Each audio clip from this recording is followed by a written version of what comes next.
With the 2022 Bengals season in the books, let's get some perspective from the players, from head coach Zach Taylor, and, well, some assistant coaches could be on the move. Plus, well, did the Bengals meet expectations this season? Plenty coming your way on today's edition of Locked On Bengals. You are Locked On Bengals, your daily Cincinnati Bengals podcast, part of the Locked On Podcast Network, your team every day.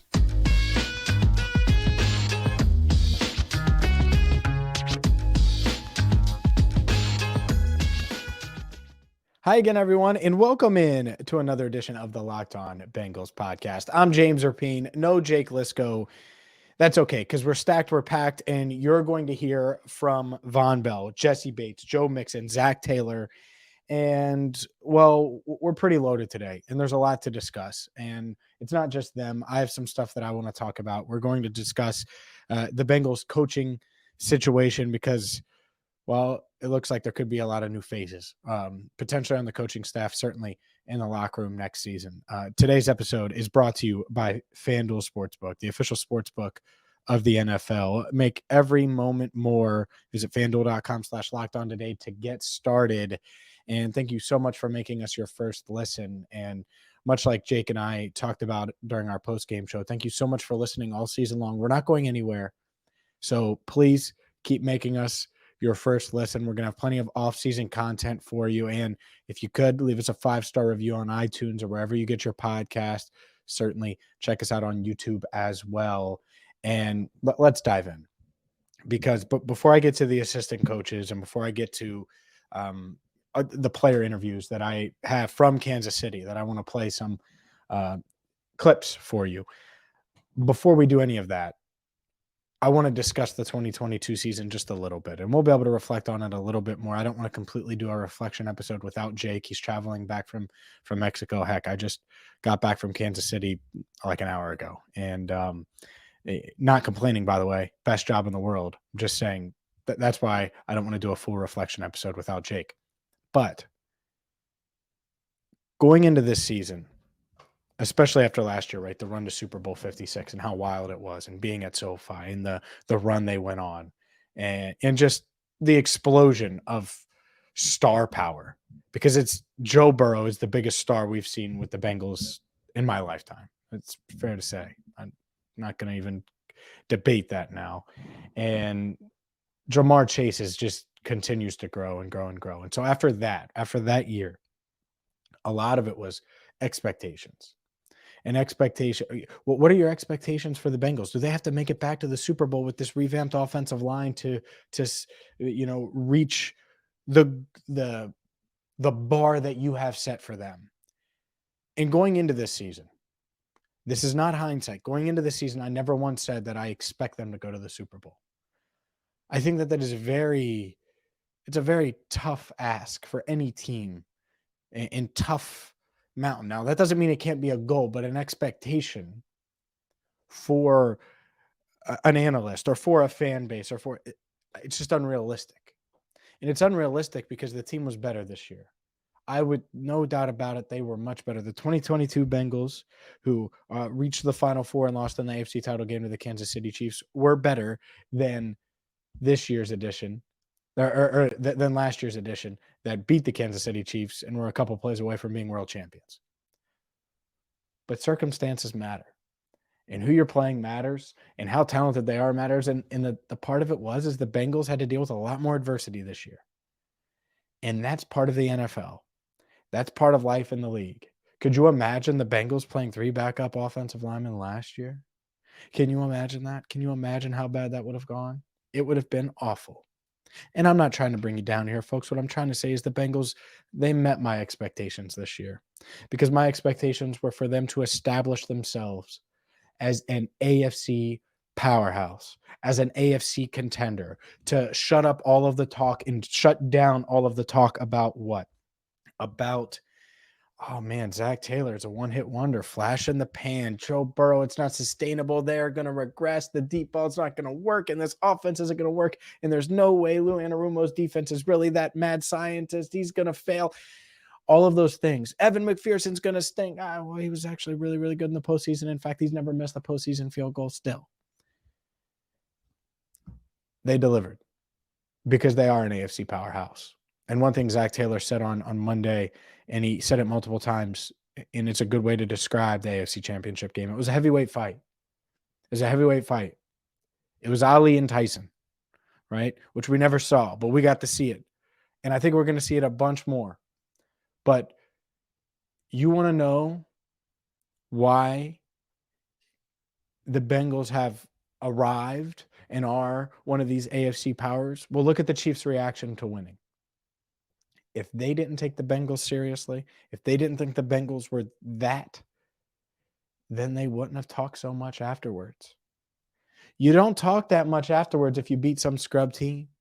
That's not what happens, right? They took those Burrowhead comments seriously, sure, but they were so dang fired up. Why? Because they won and they got over the hump against a great team. And that's the part of it. The Bengals, they're going to look much different. And we're going to talk a lot about it over the next couple of months as the roster evolves and changes. And we're going to get into contracts and draft talk and all of those things. All of those things are going to happen. And I love all those aspects of it. But when I think of the 2022 Bengals, they met the expectations I had for them coming into the year. Establish yourself as an AFC power. They didn't completely choke like the Chargers. They weren't this upstart team anymore like the Jaguars. They needed to establish themselves. And how did they do? They won a division title for the second straight season, won the AFC North back-to-back times for the first time in franchise history, division titles back-to-back times for the first time since 81-82. They went to the AFC title game back-to-back years. They won a road playoff game again. Are you kidding me? 30-plus years, no playoff wins in my entire life. And Joe Burrow, Zach Taylor, well, they have 5 of them. They went 2-1 in the postseason after going 3-1 the year prior. It is hard. It is hard. And if Tyler Boyd doesn't get hurt, could you see the path, right? Absolutely. Or if this happens, or if this call, or if that, it is hard. And that's why I wanted to start with that. They met my expectations. It doesn't mean it's not disappointing. It doesn't mean that they didn't expect to make it farther. It doesn't mean that there isn't a path where they could have won the Super Bowl. Of course there is. And of course there's about 50 things that could have changed the outcome of that game because it was so tight. But they met expectations, and they had a hell of a season, and they won 10 straight games. And the suddenness of a playoff loss like that, like everyone knew the Super Bowl was the end regardless last year. This year, if you were in Kansas City, you felt it. Last year, it felt like house money going into that game the night before. Saturday night, it felt like, hey, they're going to win the damn thing. You better have your tickets ready for Phoenix. Much different vibe. And I get it. I understand it. They came up a bit short, but that doesn't mean that the 2022 season wasn't a successful one. They finished 14-5, AFC North champs, just a player too short, and we'll see what happens. But in Super Bowl 57, but it's a really good team. They're going to be really good. I know there's a lot of uncertainty, and I've seen some. Could they fall apart if they lose this guy or that guy? Look, the Bengals aren't going to fall apart. They're going to be really, really damn good in 2023. Because Joe Burrow and Jamar Chase and T. Higgins, and I could go on and on. Those dudes are ballers, and it's going to work. Now, do a lot of things need to happen? Are there a lot of scenarios we're going to talk about in upcoming shows? Absolutely. The first of which we're going to do today, assistant coaches could be on the move. 2 coordinators, head coaching jobs. We'll get the latest on Brian Callahan and Lou Anarumo, and we will do that next here on Locked On Bengals. But first, a word from Blue Nile, because Blue Nile, with Valentine's Day coming up, romance is in the air more than usual. And I don't need to tell you lovebirds that you've probably had your date plans on the calendar for weeks, but have you found the perfect Valentine's Day gift yet? Spoiler, I haven't. At BlueNile.com, you can find the perfect piece of jewelry for life's special moments, including Valentine's Day. Guess where I'm going right after we finish this pod. There's simple online tools that you choose diamond shape, size, clarity, as well as the setting style. And you can get a custom engagement ring like I just described. You can get any type of jewelry you're looking for, and their diamond price guarantee allows you to compare a competitor's diamond against one of theirs. Blue Nile can even meet or beat their price. And right now, you can save up to 50% at BlueNile.com. That's BlueNile.com for up to 50% off. Again, BlueNile.com. Let's keep things rolling by talking about Brian Callahan and Zach Taylor. And you want to talk about an offense that, one or two plays completely changes things. Zach Taylor's had Brian Callahan his entire time here in Cincinnati. They've grown up together. And I don't mean that in a negative way. Zach Taylor referred and said this about how the coaching staff has grown over the 4 years and how he's grown and improved. These two guys, they were young pups in 2019. And Callahan had a Super Bowl ring, and Zach was just coming off of going to the Super Bowl, and still young pups. And now they're just next level. And they've been together here for 4 years. And it feels like Brian Callahan might be accepting a head coaching job in the near future. Maybe not, but he's going to have his second interview with the Indianapolis Colts. First one was a Zoom. You roll your eyes at that. Second one, well, it's in person. It's in Indianapolis. It's scheduled for Wednesday. We'll see how it goes. Peyton Manning is a fan of Brian Callahan, obviously, from their time in Denver. He's worked with Matt Stafford. He's worked with a lot of these guys. I've had some of these different radio stations reach out. And obviously, if you're familiar with our podcast, Brian Callahan's come on a bunch. We have a great relationship with him. And they ask, why isn't Brian Callahan, I went on in Phoenix last week. And I'm like, yeah, I don't know. I don't know why they haven't interviewed him. They should. And of course they are. They're interviewing him Thursday for their head coaching vacancy. And maybe they were waiting to see if part of it is if you go to the Super Bowl, maybe you don't want to wait that long to assemble a staff. And now that they're available, Lou Anarumo and Brian Callahan, that they're getting looks. We'll see. We'll see what happens. But I think he could work. I'm not going to lie. I think Brian Callahan's going to be a hell of a head coach. It might not be year one. It might take a little time as he figures out, much like Zach did, it figures out play calling and all of those things. But, okay, so he figures out the play calling. I know he's great with quarterbacks. I know he's got a great rapport with the guys in the locker room. I think it would work. And so we'll see if they can keep him. Obviously, keeping him would be ideal. Lou Anarumo set to interview this week for the Arizona Cardinals head coaching job as well. So Callahan's got the Colts on his radar, or is on the Colts radar, however you want to say it, and the Cardinals. Meanwhile, Lou Anarumo, it's the Cardinals. And until real quick, before I talk more about these guys, and I want to talk about Dan Pitcher as well, this is Zach Taylor talking about his coordinators, his coaching staff on Monday. Just huge praise for what these coordinators have meant to him over the past 4 years. Oh, I mean, Lou, Brian, and Darren, we've had the same three coordinators since I've been here, which is really rare. And that's been special to be able to have that because we're a very tight bunch. I think that communication process has been great between all of us, all the way down through the coaches, and excited that Brian and Lou are getting these opportunities that they're getting, and Brian's got 2 of them right now and Lou's got 1 of them. And, certainly hope that they get a chance to take advantage of those opportunities and become head coaches. And if they're back, that's great for me and for all of us. But that's part of being a successful team is people are going to come and want to talk to your coaches. And we got a lot of great coaches here that are more than capable. Makes sense. Well-deserved praise. Well-deserved praise. And to me, you have a guy in Dan Pitcher, Bengals quarterbacks coach, who has a great relationship with Joe Burrow. They were just able to extend his contract.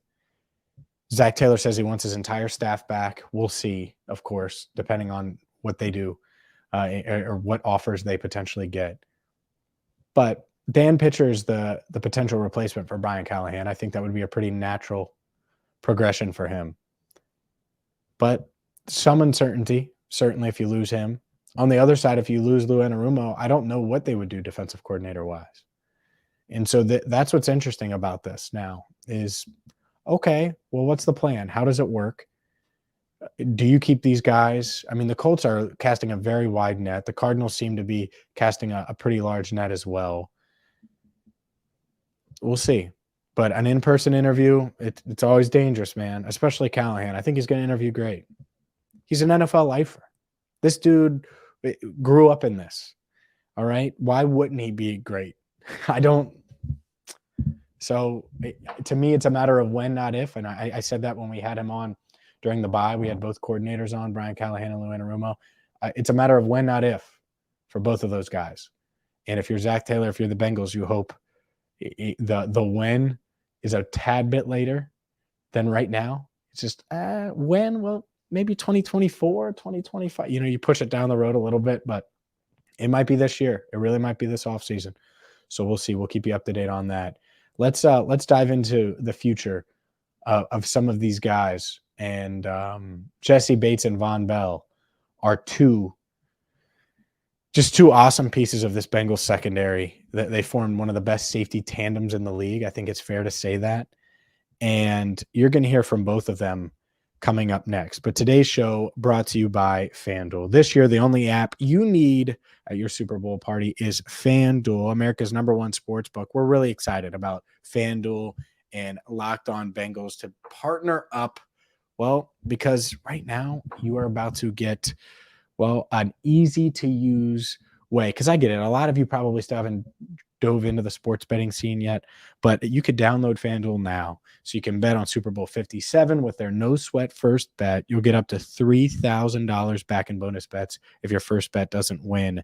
They have so many great features that make betting on sports fun and easy. It's easy to navigate. It isn't overwhelming. It's really easy to use, like I said. And, to me, using an app that's easy to use, easy to download, to navigate, especially if you're not super familiar with sports betting, it's the way to go. And that's why FanDuel is the way to go. So join today at FanDuel.com/lockedon to claim your free no sweat first bet. So you just get that no sweat first bet by going to FanDuel.com/lockedon, and you make that first bet on Super Bowl 57, and boom, you can get up to $3,000 back in bonus bets if your first bet doesn't win. From money lines to parlays to prop bets, FanDuel.com/lockedon. Make every moment more with FanDuel, official sportsbook partner of the NFL. Let's continue by hearing from Jessie Bates. And I talked with Jessie Bates in the Bengals locker room about the finality of the season and about his potential future. And it certainly feels like this is it for him in Cincinnati. He talked on Monday. I was able to talk to him in Kansas City. He talked on Monday and he said, look, he's not in the position to leave $10 million on the table. What does that mean? I don't know. I don't know if that's what the Bengals were asking him to leave. I don't know what the case is, but it just feels like they're too far apart. You have Dax Helen waiting. Writing seems to be on the wall. Here's part of my conversation with Jessie Bates.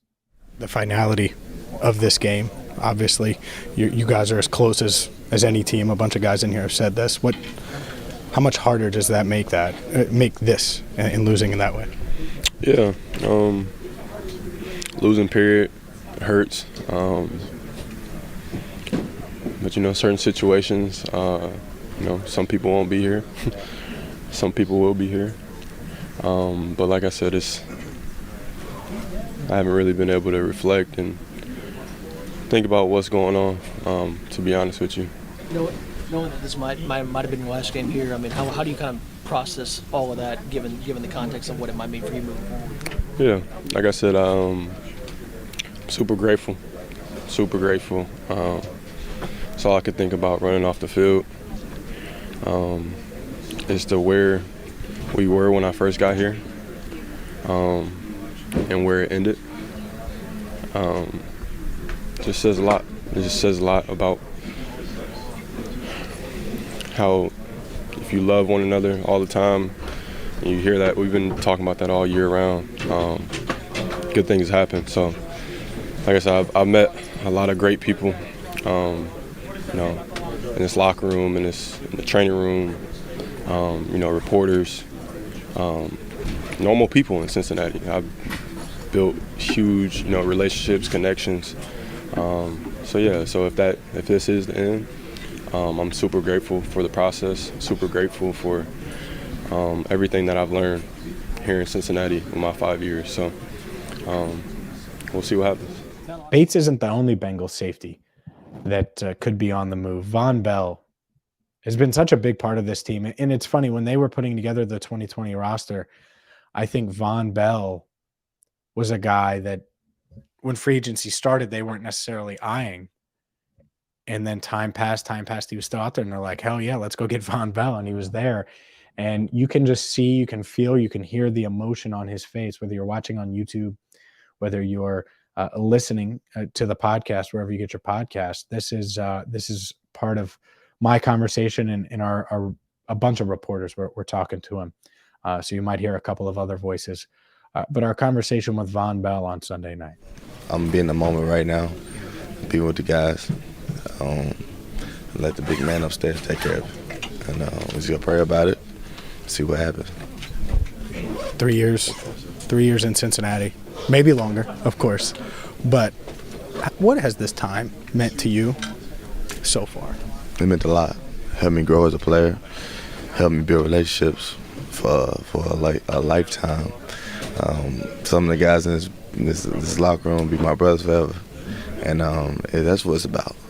The relationships you build, the brotherhood that you build, the moments you cherish, the times you grow together. And that's what it's about. Is that what makes this, the finality of it, that much harder? It is. And it is. Knowing the nature of this business, nothing ever is guaranteed.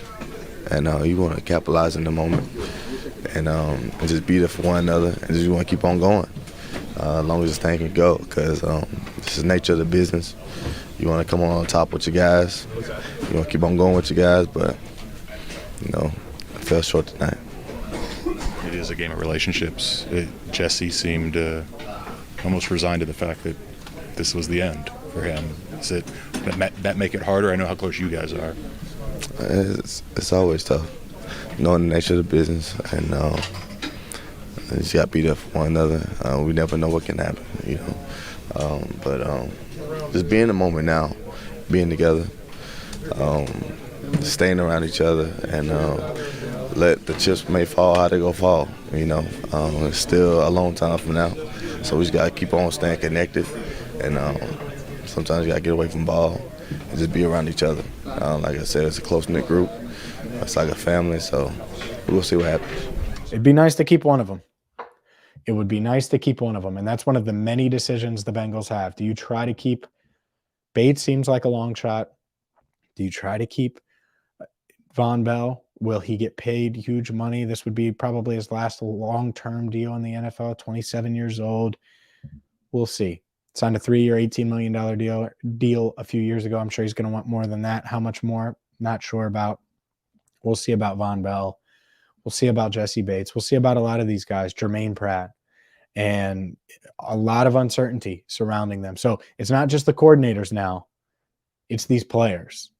And think about it. Think about how many young teams that are going to try to do what the Bengals have done in recent years that would love to have a Jermaine Pratt or love to have a Vonn Bell or love to have a Jessie Bates.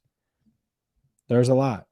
And so the Bengals have some decisions to make, and they're going to have to prioritize certain guys over others, and they need to get it right. And they've gotten it right a ton in free agency in recent years, whether it's passing on guys and letting guys leave, whether it's signing the right guys. That has to continue, and they're going to have to continue to get it right in the draft, which they've certainly done in recent seasons.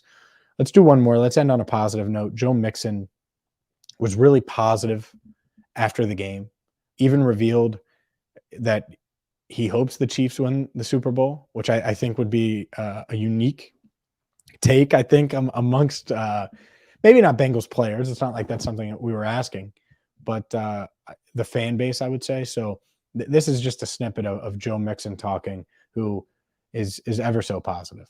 It was tough. The guys in here, they battled their ass off all year, and to pretty much come up short, it hurts, it stings, and it's very emotional for the guys. So, we just lost to a great Chiefs team. You can call it whatever it is.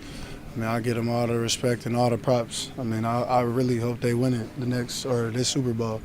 I mean, they deserve it, all the trials and tribulations they've been through. But for us, I mean, we just got to do whatever we can to keep everybody together and really just pinpoint out the fact that we come this far. I felt like the guys, even though we fell short, I feel like the guys don't understand the accomplishment, us getting this far. I mean, obviously it sucked by us losing, but just to really come this far and have all these memories with each other. I mean, it was a hell of a season. A lot of great things that went on, and, you know, just this is going to suck. But you just got to do whatever you can to keep your head up, keep moving forward, and try to do whatever you can to get back. Obviously, you're hurting right now, but you're also, I think, looking at it in as positive a way as you could in this situation. Why? What gives you the ability to do that? I mean, to be honest, that's all you can do. You can either go in the hole and hide and do all of that stuff, but I mean, like I said, my guys, we had a hell of a season, great season, man, and a lot of the guys gonna still be around and things like that. I feel like keep everybody together the best you can, and the best is yet to come. I mean, obviously we fell short, but I truly feel like the best is to come with our teammates, man.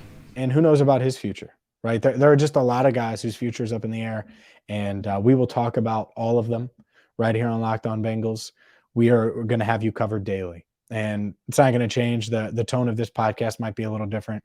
Not only is it solo, but I wanted to make sure our audience heard some of these clips, that you heard from Jessie Bates, that you heard from Zach Taylor praising these coordinators, because on Thursday or Friday, they might not be the coordinator of the Bengals anymore. Maybe they are, but they might not be. In a couple of months, Vonn Bell might be elsewhere. And that might be the last time you get to hear him on Locked On Bengals or get to hear him being interviewed as a Bengal.